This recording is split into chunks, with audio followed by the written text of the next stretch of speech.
Welcome to Digication Scholars Conversations. I'm your host, Jeff Yan. In this episode, you will hear part 2 of my conversation with Sylvia Spears, Provost and Vice President for Lifelong Learning at College Unbound. More links and information about today's conversation can be found on Digication's Twitter, Facebook, and Instagram. Full episodes of Digication Scholars Conversations can be found on YouTube or your favorite podcast app. I want people to understand, who are listening to this, right, to understand that so what is in fact, a gathering, a class, a meal, what is that at College Unbound comparing to other places? Because I think that people still have this idea that going to college looks a lot like there's some like massive lecture hall and this professor deliver a really either if you're watching a movie, it's Sir Anthony Hopkins having delivered the greatest lecture, or Morgan Freeman having done it, Yeah. or that it's something that's like, okay, it's super boring, it's just a bunch of like PowerPoint slides that someone is just reading through. I think that I wanted people to just paint a picture of what does that look like? What does it mean to come to a College Unbound class? How often do you come to this class, and why is there a meal beforehand? And how do you structure all of that? Because I know it's very different. I've been to some of these, and it's just it completely changed my mind. It just blew my mind and changed my mind about higher education. Yeah. All students, as they come into College Unbound, come into a cohort, so a group of no more than 10 students. That class is called the Lab, World and Workplace Lab.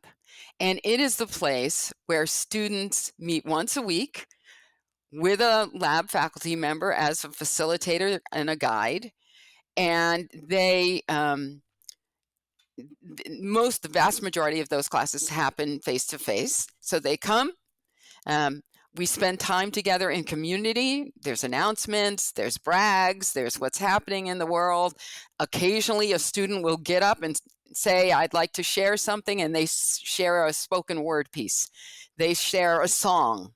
They share that their daughter just graduated from high school.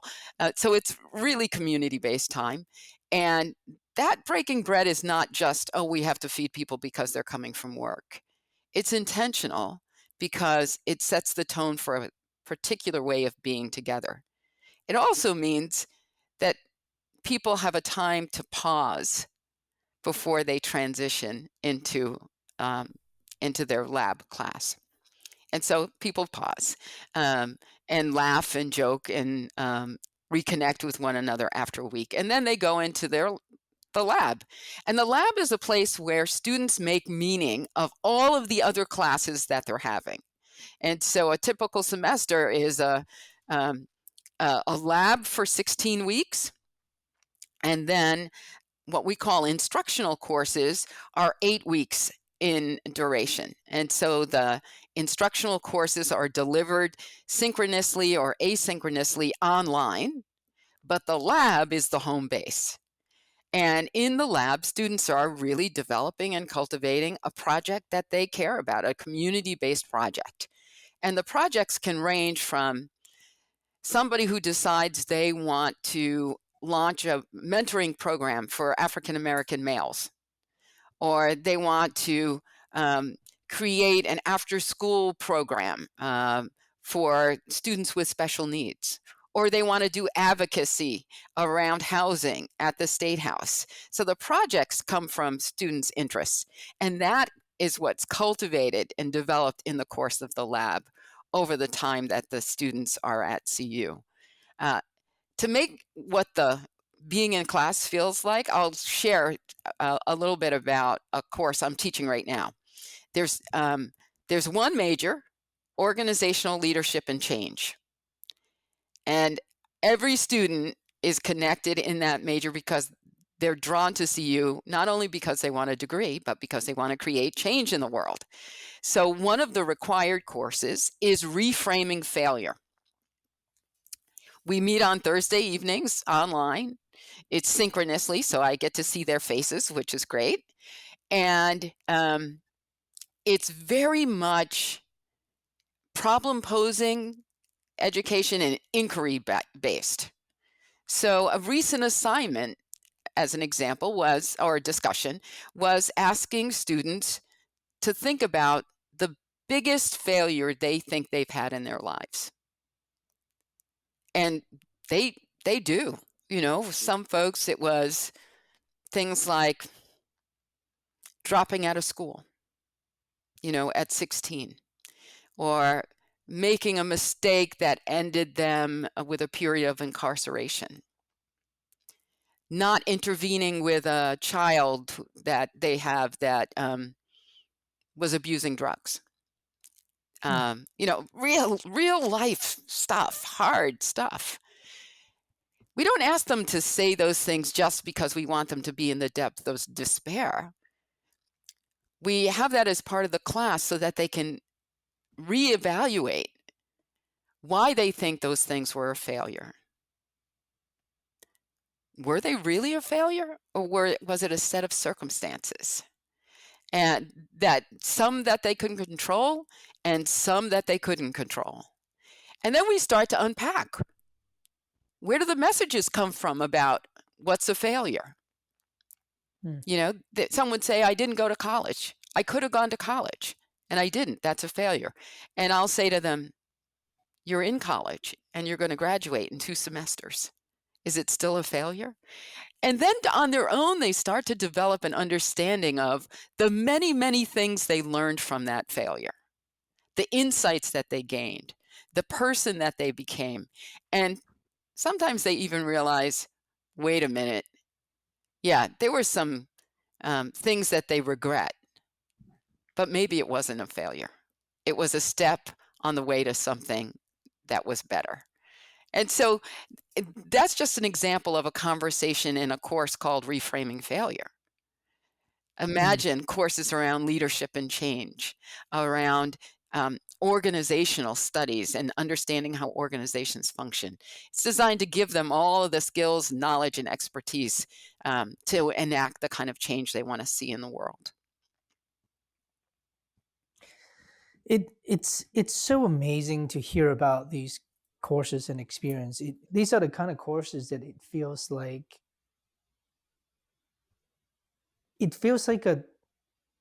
a very meaningful, fun, and worthwhile learning experience. It does not feel like the kind of things where you go, oh yeah, I got class. Oh, I got a paper due tomorrow. Oh, I got a final. You know how it is, right? Yeah. I think these are the types of things that I can see your student, and I have seen your students. They don't just go in, and they're not going in thinking, oh man, I have to do this. It's more like, I get to do this. It's a really different, it just comes from a really different place. I also want to talk a little bit about maybe a couple things that you had said. It's about doing the labs. They're doing these projects together. I want to talk about the role of the institution for a moment, and maybe even somewhat of it's by design really, but it's also a product of the institution, the impact of an institution. I think sometimes we don't talk about that a lot, and we can reframe that. We can look at it at every institution. I've been involved in many institutions as well. What do the communities think of them? Are they bringing in knowledge, people, economy? Are they bettering the community in some ways? And sometimes they're not. You had mentioned very early on that at least one of the institutions in your home state sits on native land. There. I don't think we're even saying, well, whether the institution is a good institution. It's just the very fact that at some point, a large group of people were displaced because of the institution, right? But College Unbound doesn't work like that. In fact, in your very design, your students, you said we have cohorts, a class of 10-ish, students in each of these groups, and there are many, many groups. Yeah. And each student developed a project based on their passion that does something to better the community. Mm-hmm. So even if we take one single cohort, you would have done 10 things to your community to better that community. Whether, like you said, it's an after school program, whether I talked to Jose Rodriguez, who started a free haircut service for kids. I talked to one of your alum who I was so amazed by it. She created a um, free swim lessons for kids who don't typically get the privilege to have swim lessons. Mm-hmm. So they will lack a major skill, literal survival skill, Yeah. right? Um, so your students are out there. Not only are they learning and gaining skills. By the way, and I really truly believe in deeper, faster, more impactful ways. They really are better learners. It's almost like saying it's the more efficient way to learn. Through that experience, it beats them reading, 10 books. It just does, because they're not thinking about the theories and all the hypotheticals. They have to solve the problem Yeah. right there and then, right? Yeah. Because there are real lives at stake that they have to figure out how to do this. That's right. But they are making all these differences in communities. Mm-hmm. Just as you can call it byproduct. I think it's by design. Yeah, it is. Of your institution, Yeah. and people are learning at the same time. I mean, there is so many wins here that I'm just looking at this. I'm going, oh my God, traditionally, we get some wins, but we get mostly losses, Yeah. Yeah, that's so right? true. And the fact that you have to occupy the city and the campus and building, buildings for classrooms and administration. College Unbound doesn't do that. Nope. Right? It's amazing. And the fact that you can do that allows you to be nimble and flexible. You can go into communities and serve it as they need to be Yeah. served. Yeah. And deliver the program, the education, in the context of community. So even now in Rhode Island, we make use of the Met School facilities. We don't have our facilities, which mean we don't have all of that overhead. Our dollars are spent on delivery of the program to students and supporting those students to be successful.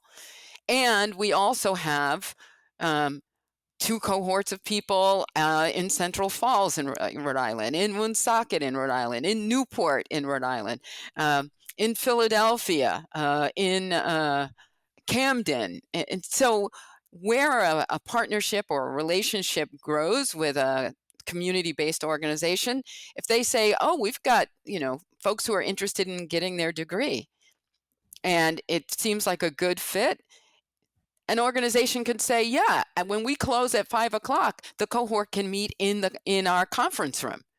Then it makes it easier for employees. They don't have to go anywhere. They just switch, they get some food, and they begin their evening for class. So we're in community and we're of community. And so what's interesting, there is no, in traditional settings, there's the town gown relationship, the college Mhm. and the community. And we know sometimes those relationships can be really contentious, or it can even be that the college has come in and swooped up land. And some people would say, oh, they developed an area. Other people would say they gentrified an area and pushed out folks in that community. Another college I worked at just before College Unbound, beautiful community, beautiful college, expanding college right on the Boston Common. Okay, that's great. Yeah, if you were 18 years old, wouldn't you want to go to a college where your view is of the Boston Common? But as the college spread back, it also displaced folks in Chinatown. And Mm, so that is often the story of colleges. And College Unbound intentionally seeks to be in and of community. If you go to events in the city of Providence that are trying to create a better city, a better lived experience for the residents of the Providence area, you'll see on committees in the audience, leading discussions, advocating for change, just like a sea of College Unbound students, whether they're alums or previous students or folks who are alums who now work in City Hall. They are just in the community and shaping change in in their circles that seem to be ever expanding. And so you're right, there is this kind of magical, you know, stones in a pond. You throw a stone and the ripples just keep going. So every cohort, 10 stones that are creating change in the world. it's amazing because I sometimes think that, and in fact, these literal, I mean, I don't know whether they're competitions or ranking or whatever you call them, really exist. Most beautiful campuses in the United States, right? Yeah. And I I can see how um enamored one can be when you step foot on a campus and it's got the grand Hmm. um you know campus. And I don't want to name names because they're really beautiful campus, and you're like, wow, I belong to Yeah. this space.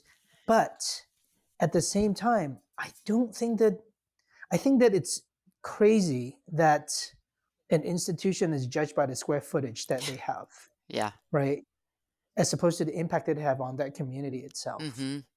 right? So it's almost like this kind of idea of ownership of square footage or whatever. At some point, I think it was really for a real purpose. Hmm. We needed a place to convene and whatnot, but they became extremely permanent, Yeah. and those things drive one thing, drive another. Now you have to hire people to do that, to maintain them, and then there's the cost. And when we think about sort of problems of higher education, I think cost and affordability is definitely one of the things. And like what you have just shown and proven to us, that you can get an actual better space, more convenient space Hmm. for those who actually are attending this school, um, for a fraction of the cost. By the way, there is cost to what you do, Yeah. because you know what you do. You spend money on providing meals to them. You spend money on providing That's childcare right. for those who actually come to attend school. You don't get to go to Dartmouth and come to class and say like, here is my kid. Can you drop him off for this class? You don't get to do that, No, and right? you should, given that money that you're paying there. And so I think that's a it's just really, really smart. I think that you've really done so much of that reimagining higher education, that it's subtle in the smallest details, Mm, kind of like what you're saying. Breaking bread isn't just yes, on one hand, we want to feed them, we want them to have the energy to carry on after a day of work and all that, but it's also a pause. It's also a time to reflect and reset. yeah. I just love all these really smart, in a way it seems simple, but like amazing solutions often seem simple once you've come up with them, right? Yeah, yeah, yeah, um, yeah. and I think that that's what you've done at College Unbound. I think it's really amazing. Can I talk a little bit more about this sort of relationship building? Mm, I think that there is one could also say, hey, I attended a school, I had great relationships with my classmates. A lot of times they develop that relationship maybe at a fraternity or in a dorm room, or maybe through clubs, athletics, what have you. I actually have found that many of them, they do have relationships. I don't want to say they don't, but the relationship is not very deep when it comes to the academic side of the mhm. house. So if you took a math class together or a writing class together, Actually, in many places, and this is not the case in all places. In fact, we work with a lot of schools at Digication, very privileged to do so, where they do a lot of sharing, Yeah. right, by the nature of their work. But in many traditional classrooms, actually, you don't even know what the next person is writing in that writing class. Mm-hmm. In fact, you're not allowed to share. You're Right. not encouraged to share. Sometimes you're not allowed to share, right? Because it's like it's like like this is my stuff, this is your stuff. So actually, no one ever like people don't get to learn from each other very much. Mm-hmm. And I know that that's not the case in all classrooms. I know that that's not the case. In fact, that's very much what I try to help people do as well. Using our platform, but but at College Unbound, when you talked about this cohort of people, I want people to realize that in those, you said 16 weeks in the lab. Mm-hmm. In those 16 weeks, each person is coming up with these projects and their passion, and they are telling each other every single week what their progress is, what their hurdles are, what's going on, what are the changes, if they had to change an idea. And then they all have each other's back by Yeah. giving each other feedback and responses Mm-hmm. in a way that, and I love this because you have 10 students in there. They are not doing one project. They are doing one of their own project and 9 of the other people's projects at the same time. You That's get right. invested into them, right? If someone is doing that after school program, you're not doing the after school program. Someone else is doing the after school program, and you thought of something, you'd help them. Mm-hmm. You know someone in a school who might be a contact person to start the after school program. You make the connections for them, right? Yeah. You become each other's support structure. So when you're talking about relationship, is different from that of people thinking, well, these are my college buddies relationship. These are Absolutely. people that you went to do extraordinary work together, and you respect and understand each other both at an intellectual level, but Mm-hmm. also at a very deep, um, sort of the deep respect to the people's core Yeah. values. Yeah. Absolutely. That's different in my mind than just sort of like your, you know, um, uh, a buddy for going to football games together. Yeah. You Yeah. know, Yeah. Because um the the kind of personal experience and the academic experience are connected, as opposed to, oh, my social and personal life happens only outside of the classroom. It's they're the same. People aren't leaving themselves part of themselves at the door when they come into lab, and they're in that lab for 16 weeks of every semester that they're enrolled at College Unbound. So they're with those same folks right? through the whole experience. And when they graduate, they talk about each other as extended family. They're no longer just a peer in a oh yeah, we went to Mhm, college. They are tight.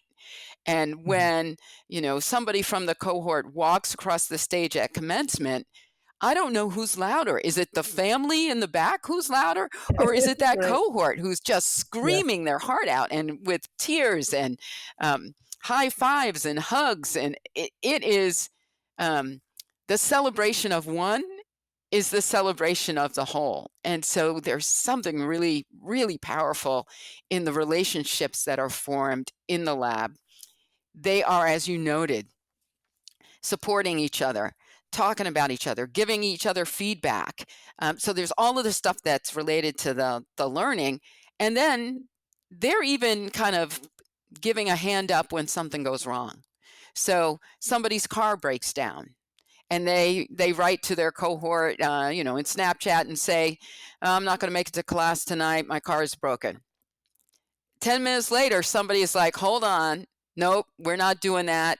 I'll come get you. Give me your address. And next thing you know, that student's in class. That's how they have each other's back. And there's some formal things that we do to also support that. So based on the project, every student develops a personal learning network. So 4 or 5 people that they believe have wisdom, expertise, experience that's going to help them with their project. Somebody that they can be in touch with informally or formally to advance their project. So every student has a personal learning network that they've identified, which means you know, the value of relationships in CU's educational model is probably the highest priority. That and it's so consistent with some of the values that we have around learning and how learning happens, how it happens best is always in the context of community. And so we do a lot to cultivate um, both spontaneous as well as intentional moments for people to be in relationship with one another. And that's where the best learning comes from. So, I mean, I think that at this point, if people are listening to this, at this point, you're thinking this is an amazing, beautiful, magical college. It must cost 100K, 200K to attend. No. Sylvia, how much does this whole thing cost? I mean, it's high touch, small classes. You're providing food and childcare. I mean, and then you were talking about this population of people who shouldn't have been able to afford college. How there's an imbalance here, like how much is this thing going to cost them? It's about $10,000 a year. $10,000 a year, and they have to do it for 6 years. No, most students, it's 2 years, 2 years to maybe get two and a half to at the get a most. bachelor's degree. Yeah, because many of them they're coming with credits or they have lived experience that is valuable experience that can be reviewed through portfolio for credit. And so we take the experience. If somebody was a caregiver of an elderly parent, and as part of that process had to understand medicines and all kinds of health related activities, and really can provide evidence of deep learning around health and well-being and all of that, they may submit a portfolio that reflects on that learning, that provides evidence of that learning, and then they actually can receive credit for learning. So you can't be somebody who's lived in the world and at your 35, 40 years old and not have learned deep skills and knowledge. And so we value that knowledge. And so somebody might come in and they might have 20 credits from community college, but they might do portfolios and give themselves a bump and then do the major and then do additional credits, so that it's around 2 years. There have been a handful of mighty people who have done it in a year and a summer and got their Wow. bachelor's degree. It's So amazing. just to describe to folks, these are people who traditional college might have failed them. Yeah. The society, the community in which they live in may have failed them. And that they are stuck in a space in a in a phase of their lives where they literally are stuck. They don't have a way to go and get a degree. If they could get a degree, they might have gotten a better pay or better outcome in, their current, their job and their career, but they couldn't do it. They couldn't have the ability, they don't have the ability to go back to school to do it. Right. Now, one could say, well, they could go to a community college and do it and sort of part-time. So there are actually other opportunities to do things part-time as well, right? But these are schools that are not designed That's right. to help people like them. Mm-hmm. And actually, that's most people. Yeah. Right. They're not designed to help most people's real lives. Yeah. They're designed for people who are willing to sacrifice so much of what life really should be for them in order to get that degree. The sacrificing sometimes is too much. Maybe it's in the you know um, for someone who's young children, for example, just couldn't do it, Mm-hmm. right? So they're stuck in a part of the phase of their life where there's no possible forward movement in bettering themselves, or at least that's how it Yeah. feels. Yeah. And that they can come to College Unbound, first of all, is much, much, much less expensive. But second is that they could actually obtain an accredited 4-year bachelor's degree, was traditionally 4-year bachelor's degree, in some cases a year and a bit, but most of the time 2.5 years. That's incredible. Yeah. Yeah. And that degree is accessible because of how the curricular model is delivered, that it's relevant to the work that they're doing. So it's not like, oh, I have to stop doing what I'm doing to go to college.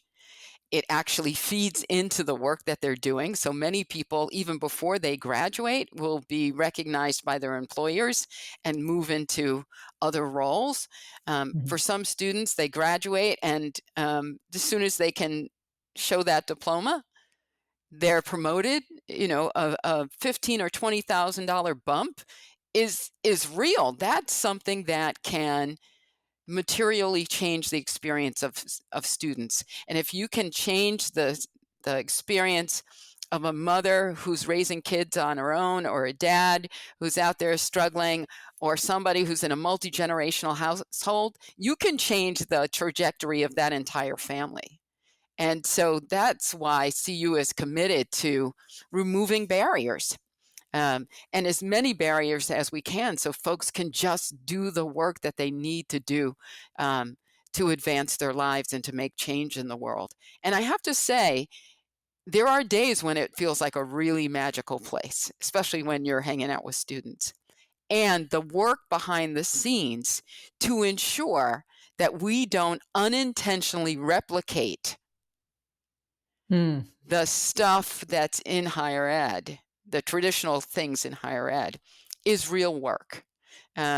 Because all of us, whether we've been higher ed professionals or community, worked in community organizations, all of us as a staff and faculty have been acculturated, socialized into a Mhm. different model of education.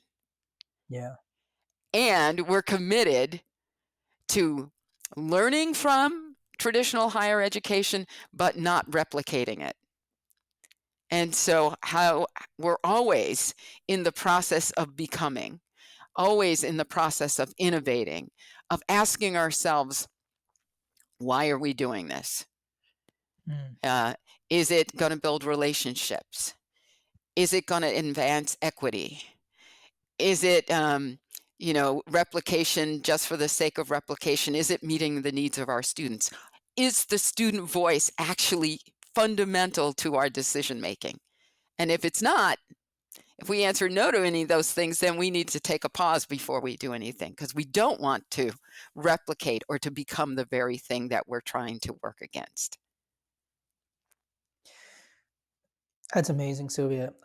I was gonna ask you, but I think you actually pre-answered that question, which was, if I was if I'm listening to this, I'm a dean and an administrator. It's someone with the power to change, to make significant impact in my current institution. That is not CU, and maybe we suffer from some of the things that we had talked about. Mhm.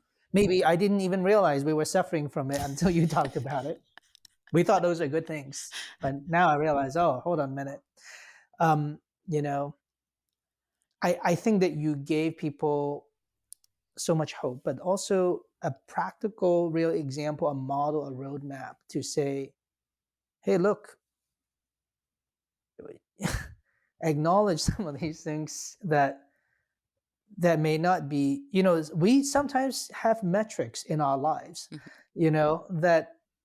that were given to us that didn't have they weren't good metrics to begin with.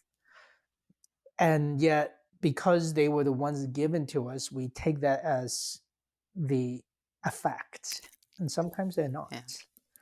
And we have to re-examine those things. And I think all those things that you just talked about give people maybe a starting point, right? Yeah. You think? Do you believe that? Do you believe that there is? Um, what is your magic wand? Not magic wand overnight. I think magic wand overnight doesn't work. I think that's just that's just silly.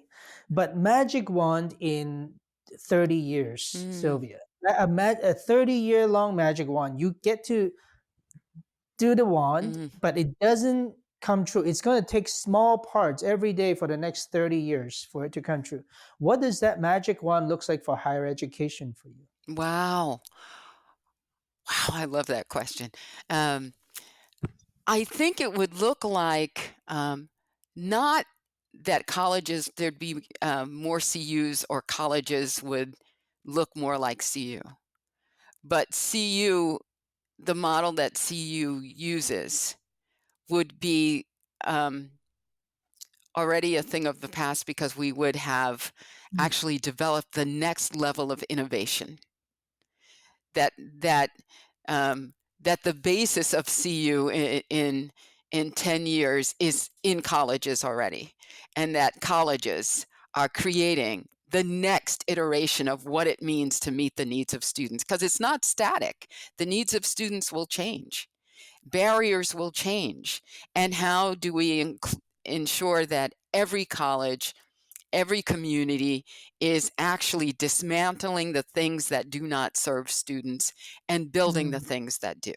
And so I'm looking for what's the next innovation that springs out of CU and all of the CU like institutions or all of the CU like communities of practice within institutions that then actually have a very different landscape for higher ed, that it all looks different.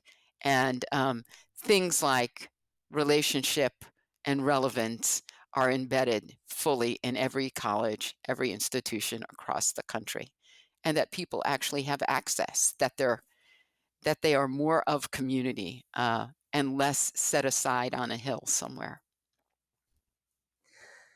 What a beautiful vision. I can't think of a better time to end our conversation, but to leave everyone here listening, think about that, ponder, and maybe I don't we don't usually do this at these conversations, but I think this is a point for people to think about, well, what are some things that you can do in your community to, if you agree with what Sylvia is saying, to help that become a reality, because I think that is a beautiful um, sounds like a magical place to be. And I think that if people are willing to put in some work into going towards that goal, I think I really think that is it's a realistic goal that one could have. It's not magic wand in that it's just potion and pixie dust. Yeah. I think that you are starting there and you are doing it. And I think with more people knowing about this, it could really be a reality. And I'm so glad to be in the beginning of these conversations with you. Only 14 years in establishment, and but some of the most amazing discoveries today. I hope that everyone enjoy this conversation with Sylvia. Thank you, Sylvia, so much for being sharing your insights. I love this, and I hope that we continue this conversation. It's been a pleasure. Take care, Sylvia. You too. Coming up next, we'll be chatting with Matthew Street, Senior Lecturer in Spanish at the University of Virginia. Here's a quick preview. And just encourage them to start creating with the language, like you mentioned earlier. I want the students to be comfortable. My job there is to kind of gently push students towards things and encourage them to organize on their own.